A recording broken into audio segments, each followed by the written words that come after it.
Collect the data for section, I believe it's 7, with the resistor and capacitor circuit. I actually ended up using the Vernier circuit board that we have. And so the circuit is a little bit different than the one that's described in the printed version of the book. I've made some comments in the edited Google Doc. But instead of a quote-unquote 6-volt battery, I'm using just 2 cells here, which collectively make 3 volts. And I'm just going to walk through the circuit wiring on this board for those of you that care to know about how this thing is all put together. So on this particular board, you can either have an internal battery pack or you can connect these 2 ports to an external power supply. And then here's a switch. So right now I'm in the 3-volt setting, but if I wanted to use my external power, I could flip this to the downward orientation.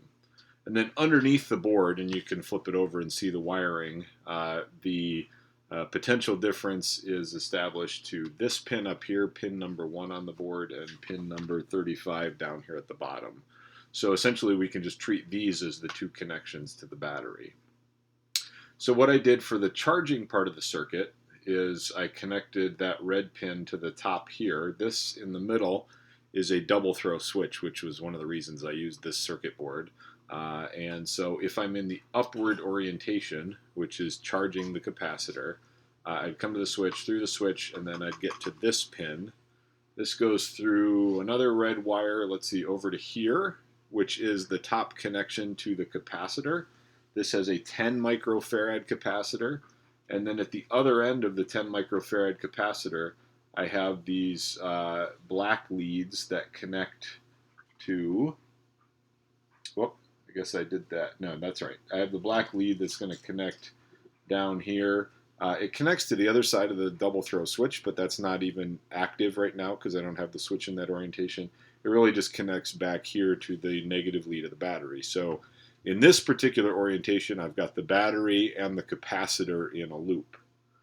When I flip it to this orientation in the downward, now I'm connecting these 2 pins right here on the double throw switch.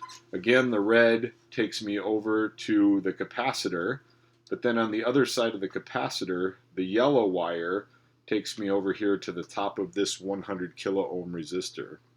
And then the bottom of the 100 kilo ohm resistor goes back to the base of this double throw switch and is also connected back to the negative side of the battery, but I'm not connected to the positive side of the battery, so it doesn't matter. I'm not connected across the potential difference of the battery.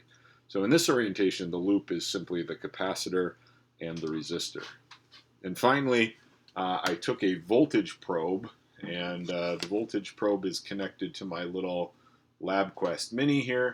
The voltage probe is connected across the capacitor as shown in the circuit diagram in the book, and you can look at the logger profile and the associated video to see what data is collected in this circuit.